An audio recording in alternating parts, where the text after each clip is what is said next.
যেই হোক না কেন, আপনি ভাবতেও পারবেন না, চিন্তাও করতেও পারবেন না। 5372 নম্বর হাদিস মুস্তাদ আহমদের মধ্যে এসেছে, মুহাম্মদ সাল্লাল্লাহু আলাইহি সাল্লাম বলছেন, সালাসাতুন কদ হারামাল্লাহু আলাইহিমুল জান্নাহ, 3 শ্রেণীর মানুষের উপরে আল্লাহ জান্নাতকে হারাম করেছেন, এরা জান্নাতে যাবে না। 3 শ্রেণীর মানুষ জান্নাতে যাবে না, জান্নাত ওদের উপরে হারাম। তার মধ্যে নাম্বার 1 হলো মুদমিনুল খামার, যারা নেশা জাতীয় দ্রব্য পান করে তাদের উপরে জান্নাত হারাম। 1 নম্বর। অনেকে মনে করতেন খাওয়া হারাম, বিক্রি করা জায়েজ, তাই না? অনেক ভদ্র ব্যবসায়ী আছে, দেখেন এই এলাকায় যত দোকান আছে অধিকাংশ দোকানে এই নেশা জাতীয় দ্রব্য বিক্রি হচ্ছে। মনে রাখবেন একটা ছোট্ট কথা, 12 মাসে যদি নেশা জাতীয় দ্রব্য বিক্রি করে 12 টাকা লাভ হয়, ওর পুরো ব্যবসাটাই হারাম। রাসূল সাল্লাল্লাহু আলাইহি সাল্লাম বলছেন, 3488 নম্বর হাদিস আবু দাউদের মধ্যে এসেছে, ইন্নাল্লাহা আযজা ওয়া জাল ইযা হাররামা আকলা শাইইন আলা কওমিন ফাহাররামা আলাইহিম সামানা। আল্লাহ যখন কোন কওমের উপরে কোন বস্তুকে খাওয়া হারাম করে দেন, তখন আল্লাহ তার ব্যবসাকেও হারাম করে দেন। ভদ্র মানুষ আপনি যতই হন, সিগারেট বিড়ি আপনি খান না, জর্দা খান না, ইয়াবা খান না, বিক্রি করা হারাম, খাওয়াও অমনি হারাম, একই সমান। রাসূল সাল্লাল্লাহু আলাইহি সাল্লাম বলছেন, এরা এত অসভ্য। আসলে নেশা করলে তো মানুষের স্বাভাবিক অবস্থা থাকে না, বিকারগ্রস্ত হয়ে যায় যে কোনো নেশাখোর। 2453 নম্বর হাদিস মুস্তাদ আহমদের মধ্যে এসেছে, মুহাম্মদ সাল্লাল্লাহু আলাইহি সাল্লাম বলছেন, মুদমিনুল খামার মাম্মাতা মুদমিনুল খামার, যে ব্যক্তি মৃত্যুবরণ করল নেশা জাতীয় দ্রব্য পান করতে করতে, লাকিয়াল্লাহা কাআবিদি ওয়াসান, কাল কিয়ামতের মাঠে আল্লাহর সঙ্গে ওর সাক্ষাৎ হবে মূর্তি পূজারীদের সাথে।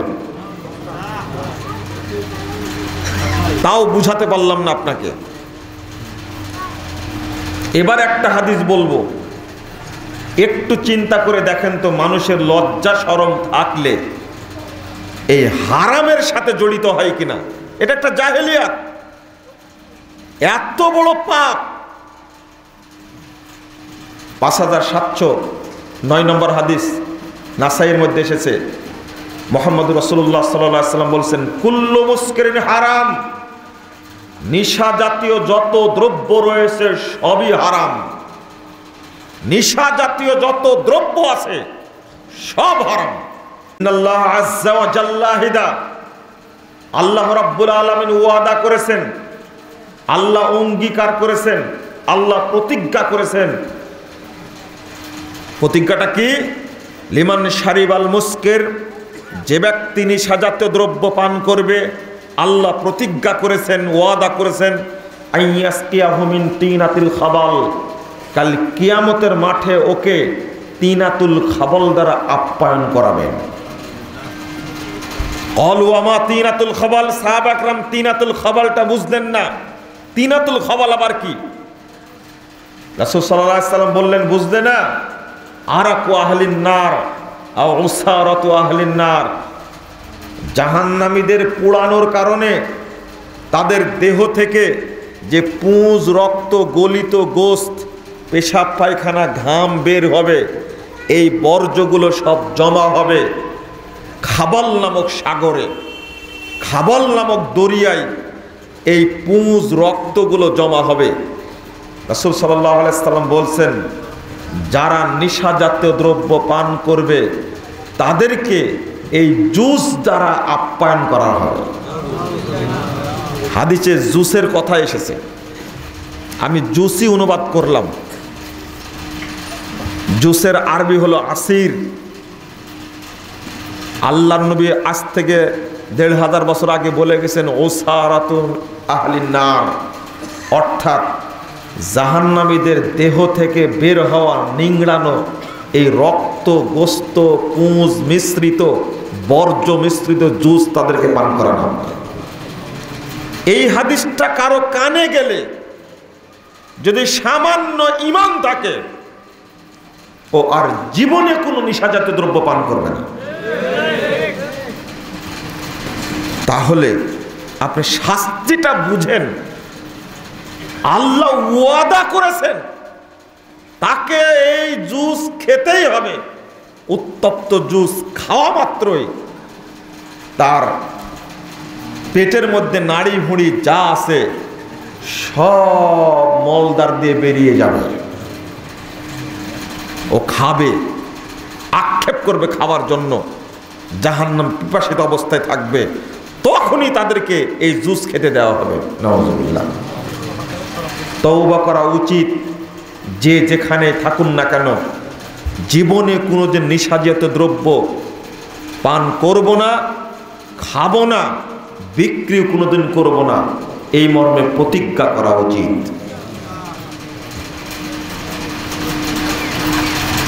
আপনার শরীরের মধ্যে যে হারামটা ঢুকছে, আপনি একটু চিন্তা করলেন না যে হারামের কারণে আমার কোনো ইবাদত কবুল হবে না।